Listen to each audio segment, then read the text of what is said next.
Hello, it's Craig here with the breakdown for Greataxe, the final weapon class out of the 31 weapon classes that I covered for Elden Ring. I first want to thank everyone for this journey, and I will be doing an update for all the weapon classes after the DLC releases too, so don't forget to like and subscribe. Alright, let's start out with the different movesets. Most of the Greataxe's attacks are all the same. This is not a weapon class with a ton of different movesets.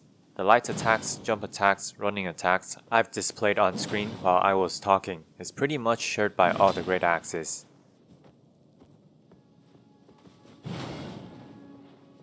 As for the different ones, this is the regular one-handed and two-handed heavy and charged heavy attacks for normal Greataxes.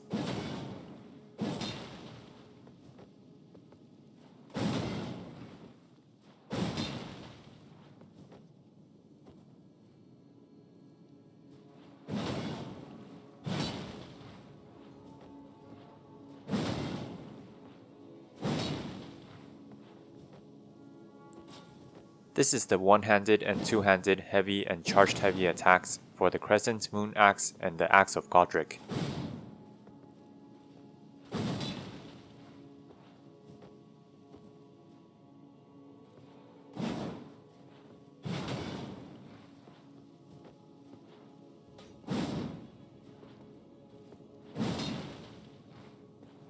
The Butchering Knife actually has the same one-handed heavy and charged heavy attacks as normal Greataxes.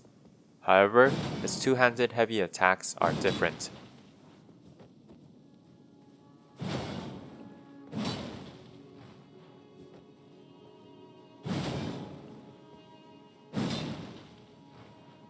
As for the motion value or damage percent for the different movesets, they're only slightly different.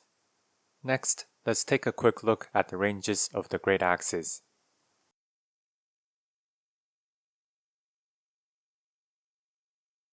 Finally, it's time to take a look at the attack rating or AR of the weapons and draw some conclusions, starting with the unique weapons. First, the Axe of Godrick had its weapon art buffed to come out quicker in the recent 1.09 patch. I Command Thee Neo has a follow-up that does an even larger AoE than its initial cast.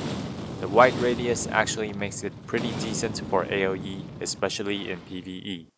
To maximize this weapon's AR, we want a quality distribution where we invest into both strength and dexterity. The attack rating shown on screen is one-handed.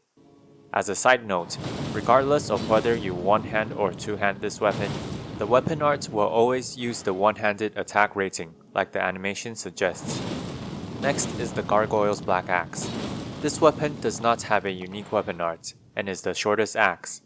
It is quite light though, but a few points of weight difference hardly matters when the rest of the kit is lackluster. I have no idea why it requires 22 faith, but it scales better to faith anyway. As you see here, you want to reach 50 faith first for more damage before you go for more strength. Its AR is decent for its weight, but no other redeeming qualities. I would avoid using this one. The Winged Greathorn looks rather unique and comes with an equally unique weapon art. Soul Stifler creates a zone that lasts for 10 seconds. Enemies within the zone are afflicted with a unique debuff for 60 seconds. You do 15% more damage to all afflicted targets in both PvE and PvP. One important note is that its numbers in the special effects data in the game file suggest that the intended damage percent multiplier for PvE is supposed to be 30% and not 15%. Something else went wrong elsewhere in the code, so it is currently bugged. The Winged Greathorn is also a quality weapon. In fact, you want to invest equally into strength and dexterity to maximize its attack. If you two-hand, obviously accounts for the 1.5 times strength multiplier. Personally though, I do think the Winged Greathorn is more of a weapon art stick even though it is quite heavy. The weapon arts only cost 12 FP, and the multiplier is quite significant, especially if it is fixed for PvE. I don't think it is that great of a main weapon because its AR is relatively lower than similar options, and it isn't particularly long either. Let's move on to the regular Greataxes. We have the Butchering Knife, which restores 1% max HP per hit, including every hit of a multi-hit weapon art. The Gargoyle's Greataxe, Great Omen Killer Cleaver, which has base bleed, Crescent Moon Axe, Long Haft Axe, Rusted Anchor, which deals pierce damage on every one of its attacks rather than standard damage of other Greataxes, Greataxe, and the Executioner's Greataxe, which has a 15% higher critical damage MV. Starting with the Heavy Infusion, I split the Greataxes in two. The top ones are the more typical Greataxes, from lightest to heaviest. Do remember that the Crescent Moon Axe has a different heavy attack. On the bottom, we have the Greataxes with the aforementioned special effects. The health recovery of the Butchering, the bleed of the Great Omen Killer, the pierce damage of the Rusted Anchor, and the additional critical damage of the Executioners. These are also listed from lightest to heaviest. One major thing to note about the Heavy Infusion is that Greataxes mostly prefer this over the Keen Infusion, especially with their higher strength requirements. The obvious exception is the Butchering Knife, which has a higher dexterity requirement and also scales better to dexterity, as you will later see. These are their base attack for AT strength. If we are just looking at the top section for the normal Greataxes, I would definitely pick the Long Haft or Crescent Moon, depending on your favorite heavy attack, instead of the normal Greataxe, as the normal Greataxe is quite a bit shorter for a slightly higher AR. If we further compare the Long Haft, which has the same moveset to the Executioners, I would say that the Executioners is worth a 2.5 extra weight, as long as you are doing medium rolls. If you do want light rolls, the endurance cost will not be worth the AR and length gain, unless you're also making use of its additional critical damage. Heavy Infusion is one of the Rusted Anchor's best infusions, unless you are super endgame with like 80 strength and dexterity for quality infusion, as the selling point for this weapon is its pierce damage, which can counter hit, and counter hits can only happen for physical damage. This is the Fire Infusion, where the AR gap between the Long Haft and the Greataxe becomes even smaller. In fact, you even have more AR than the Executioners. This is basically the split damage version of Heavy, and tends to do better at lower levels when defense isn't as tough to go through. After looking at Fire Infusion, we can also pretty much eliminate Gargoyle's Greataxe, as the main selling point is the low weight of the axe. However, 4 weight isn't significant when placed next to the amount of AR you're losing. Furthermore, the Gargoyle's is the shortest axe, and this is their AR at 80 strength. A quick note on Great Omen Killer. I wouldn't run this on Fire Infusion because you can at least apply Bloodflame Blade to this weapon on Heavy Infusion. The selling point of this weapon is its base bleed. Next comes the Keen Infusion. This one is simple. While you can still run Keen Infusion with Greataxes, it is definitely not optimal. The sole exception is the Butchering Knife, which has a lower strength requirement than its dexterity requirement. It is also the only Greataxe that scales better to dexterity than strength. In fact, the AR on screen for the axes are a bit inflated, because I had to meet the 34 strength requirement to display all of their attack at once. This is the Butchering Knife's AR on its own at 16 strength. If you want to run a Greataxe on dexterity build, Butchering Knife is definitely what I recommend.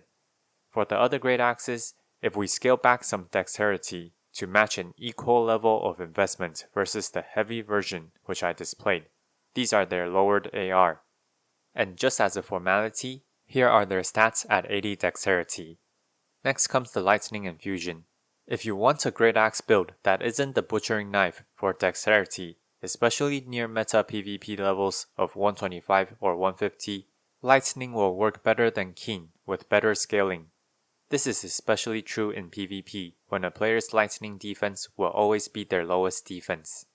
Quality is about as bad as you would expect it to be at meta levels. Even with more stat investment, you will end up with less AR than the Heavy Infusion or the Keen Infusion in Butchering Knife's case. If you've been watching my weapon breakdowns for a while now, you're probably not too surprised, I hope. But if you have maxed out stats, this infusion does indeed give high AR. Moving on to the Flame and Sacred Infusion. A big thing to consider for the Faith and Intelligence infusions is the Greataxe's requirements. The higher these are, the less you can focus on investing into Faith or Intelligence. As such, For the standard Greataxes, I would pick the long haft over even the executioners. Not only are you winning by AR, albeit slightly, you are lighter with less strength requirement. The critical damage is honestly not a big deal at all. And to be frankly honest, if your build is heavily centered around critical strike damage, you might as well swap to a Misery Cord, which still does more critical damage in general. As an additional reminder, you can swap the long haft for the Crescent's Greataxe if the heavy attack is really important for you, but do remember the higher dexterity requirement. The normal Greataxe I've talked about in the heavy section.